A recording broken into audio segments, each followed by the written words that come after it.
গ্যাসের চরম সংকটের মধ্য দিয়ে যাচ্ছে বাংলাদেশ। দীর্ঘ লাইনে দাঁড়িয়েও মিলছে না কাঙ্ক্ষিত গ্যাস। বাসাবাড়ির চুলায় আগুন জ্বলছে না, গ্যাসের অভাবে উৎপাদন ব্যাহত হচ্ছে কলকারখানায়। অথচ ঠিক তখনই শূন্যে আকাশে উড়ে যাচ্ছে হাজার হাজার ঘনফুট মূল্যবান গ্যাস। মাটির নিচের পাইপলাইন লিকেজ হয়ে এভাবেই প্রতিদিন ঘটছে সম্পদের এক অবিশ্বাস্য অপচয়। শুষ্ক দিনে যা সহজে চোখে পড়ে না। এক পশলা বৃষ্টি নামলেই ঢাকা, গাজীপুর ও নারায়ণগঞ্জের বিভিন্ন অলিগলির জমে থাকা পানিতে বুদবুদ কেটে ভেসে ওঠে গ্যাস বেরিয়ে যাওয়ার এই ভয়াবহ দৃশ্য। বৃষ্টির পানিতে ভেসে ওঠা এই বুদবুদ কেবল পাইপলাইনের ছিদ্র নয়, এটি জাতীয় অর্থনীতির এক রক্তাক্ত ক্ষত। গ্যাস বেরিয়ে যাওয়ার এই ঘটনা থেকে মূলত দুটি বড় সমস্যার সৃষ্টি হচ্ছে। প্রথমত, নিত্যদিনের বিপুল অপচয়, আর দ্বিতীয়ত যে কোনো মুহূর্তে মারাত্মক দুর্ঘটনার ঝুঁকি। তবে এর মধ্যে সবচেয়ে উদ্বেগজনক দিক হল অপচয়ের এই সীমাহীন মাত্রা।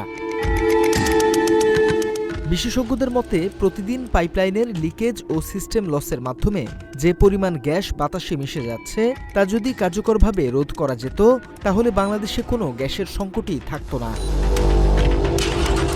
অপচয় আর আতঙ্কের এই ভয়াবহ বাস্তবতা সবচেয়ে বেশি দৃশ্যমান শিল্পনগরী নারায়ণগঞ্জে। ১৯৬৪ সাল থেকে এই অঞ্চলে তিতাসের গ্যাস সরবরাহ শুরু হলেও গত কয়েক দশকে গোয়ালপাড়া, গোয়ালচিপা, কলেজ রোড, জামতলা, দেওভোগ কিংবা ফতুল্লার সস্তাপুর, জালকুড়ি ও পাগলার মতো জনবহুল এলাকাগুলোতে পাইপলাইনের কোনো আধুনিকীকরণ হয়নি। ৩০ থেকে ৪০ বছরের পুরনো জরাজীর্ণ লাইন এবং বৈধ প্রায় ১,৪৮,০০০ গ্রাহকের পাশাপাশি গড়ে ওঠা লক্ষাধিক অবৈধ সংযোগে ব্যবহৃত নিম্নমানের পাইপ ও রাইজার এখন পরিণত হয়েছে এক একটি উন্মুক্ত মৃত্যু ফাঁদে। ৩০ বছর আগে যে লাইনগুলো ঢুকেছে, সেই লাইনগুলোর মধ্যে বিভিন্ন সময় কাজ করতে গিয়ে বিভিন্ন জায়গায় লিকেজের সৃষ্টি হয়েছে। এই লিকেজগুলো এমন একটা পর্যায়ে ধারণ করছে, বিভিন্ন এলাকায় অল্প কিছু সময়ের মধ্যেই বিভিন্ন জায়গায় বিস্ফোরণ ঘটতেছে। ৩০-৪০ বছর আগে যে গ্যাস লাইনগুলো দিয়ে গেছে, সেই গ্যাস লাইনগুলো এখন পর্যন্ত আর নতুন করে কোনো পদক্ষেপ নেয় নাই। লিকেজের এই ভয়াবহতা শুধু সম্পদের অপচয়ে থেমে নেই, তা প্রতিনিয়ত ডেকে আনছে মৃত্যু।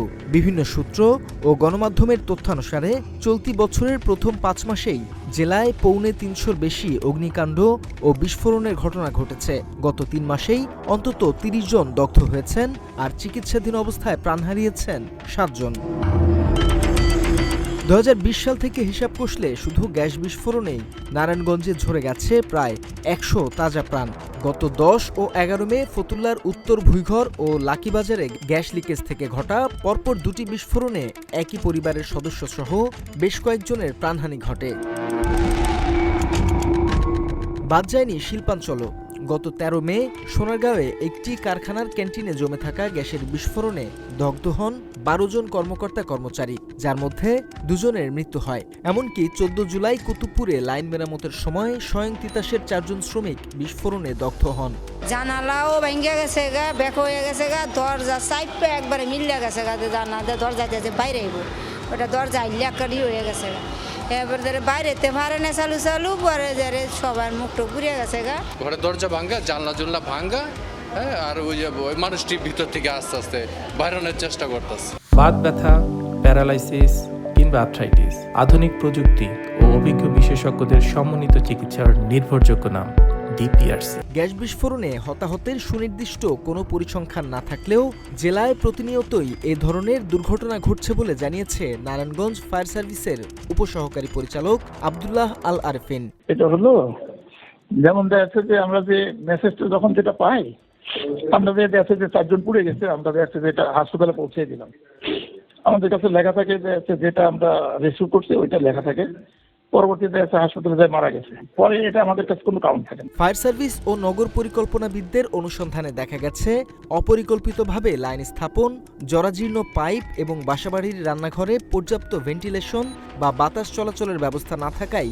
এসব দুর্ঘটনার মূল কারণ। অনেক সময় চুলা ঠিকমতো বন্ধ না করায় অথবা পাইপের ছিদ্র দিয়ে ঘরে গ্যাস জমে থাকে। পরবর্তীতে সামান্য স্পার্ক বা বৈদ্যুতিক সুইচের আগুন পেলেই তা ভয়ঙ্কর বোমার মতো বিস্ফোরিত হয়।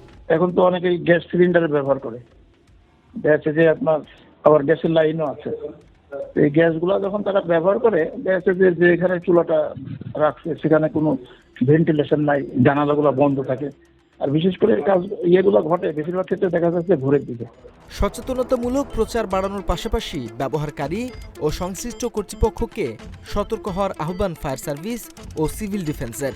আমার বাসায় যখন আমি গ্যাসের সিলিন্ডার ব্যবহার করব তখন আমাকে এটা সতর্ক হতে হবে না যে আমি আমার জানালাটা খোলা রাখবো, পাশে আমার যেখানে চুলাটা ব্যবহার করবো সার্বক্ষণিক যাতে জানালাটা খোলা রাখা যায় এই ব্যবস্থাটা নিতে হবে। আমরা যে ট্রেনিং হয় আমরা ট্রেনিংয়ে এগুলো সবাইকে জানাই দিই আর কি। এবং আপনার লক্ষ লক্ষ মানুষ কে কোথায় ব্যবহার করছে এগুলো তাদেরকে যারা ব্যবহার করে তাদেরকে এই সতর্কীকরণ হতে হবে আর কি। বছরের পর বছর ধরে অলিগলিতে গ্যাসের এমন ভয়াবহ অপচয় এবং একের পর এক প্রাণঘাতী বিস্ফোরণ ঘটলেও নির্বিকার দায়িত্বশীল সংস্থাগুলো।